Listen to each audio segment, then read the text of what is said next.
everybody. Today my goal is to help you gain more customers and business partners by becoming a better storyteller. Storytelling is the key to helping others see the benefits of using your product or joining your business.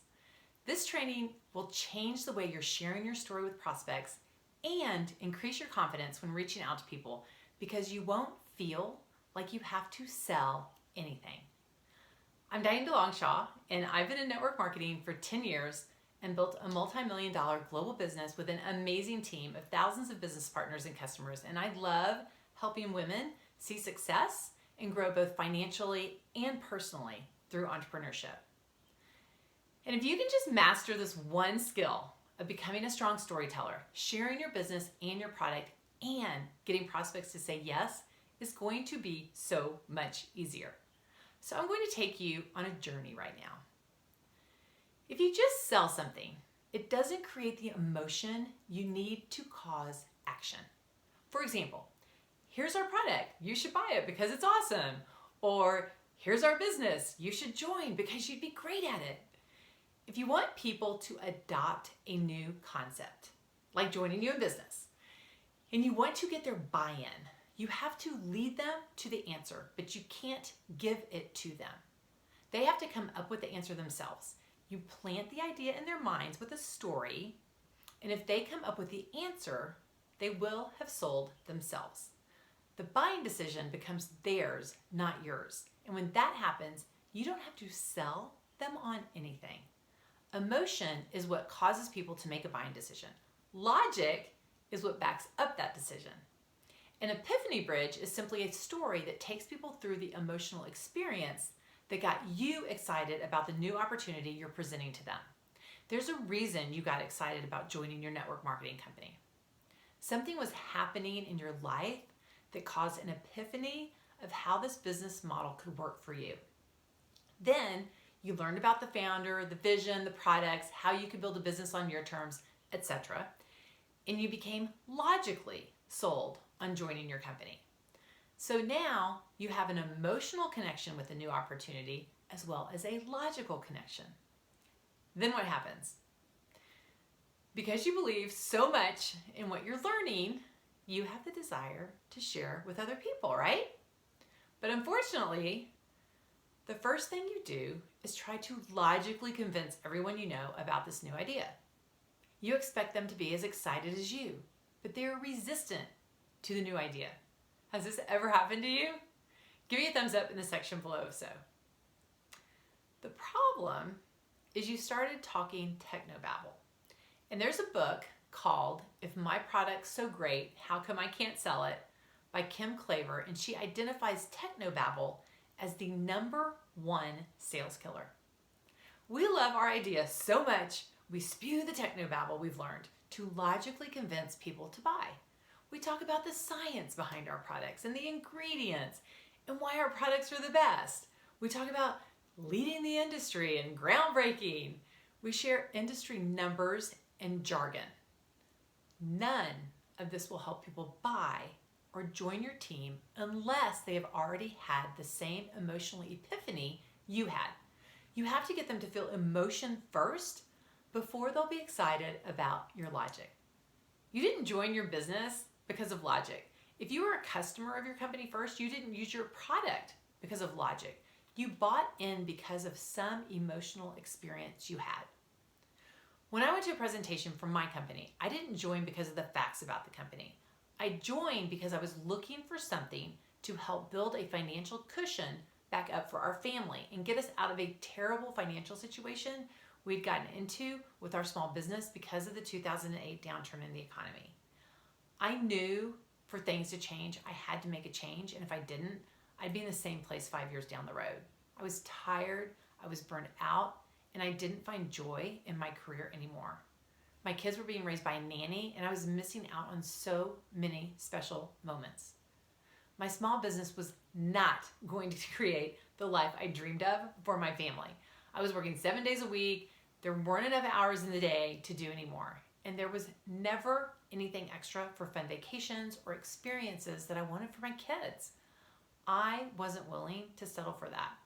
I wanted more out of life. And as I sat there and listened to the presentation, I recognized that the world was changing. E-commerce was exploding, and I wanted to be part of that journey.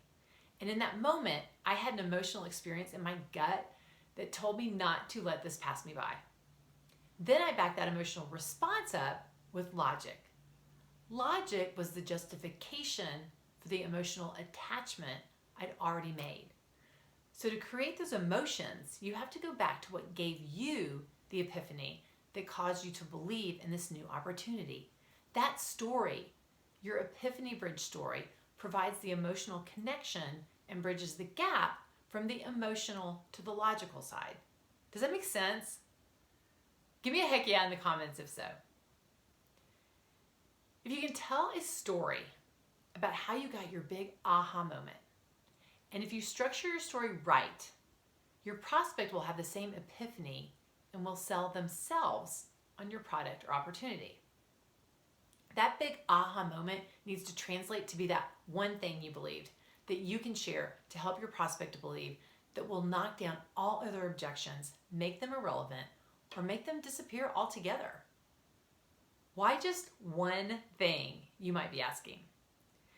It is a proven fact that if you have a product or opportunity that you're trying to sell and you try to make more than 1 point or ask someone to focus on more than one thing in a sales message, conversion rates drop by half. This one thing creates belief. It makes all other objections irrelevant. If you can make people believe that your business or your product is the key to what they desire most, for example, healthy skin, weight loss, feeling better, financial freedom, and it's only attainable through your vehicle, or in other words, your company, then all other objections and concerns become irrelevant, and they buy your product or join your team. If you can get your prospect to truly believe that joining you in your business is the key to getting them what they want, and the only way to make this happen is through your company, they have no other option than to join. This is the key to recruiting, belief. It seems simple, right? Well, maybe it's not that simple, but do you see the science behind this process and how it can work for you? Is this helping? Give me a thumbs up or a smiley face in the comment section if so. So my emotional experience I mentioned earlier was so crazy. When I was sitting in the room listening to the presentation, I had a flashback to saying no to selling computers with Michael Dell when Dell Computers was just getting started in Austin, Texas. I didn't know if I'd be good at it, and I didn't take the time to learn more. And over the next few years, I watched several of my friends who had said yes become what Texans affectionately call Dellionaires. And at that moment, sitting in the presentation, I had an emotional experience in my gut that told me not to let this pass me by. I was not going to miss a chance like that again. I wanted freedom. The freedom I saw my friends create with Dell. Freedom would give me more control, more flexibility, more peace of mind, more time with my kids, more balance. Freedom is my one thing.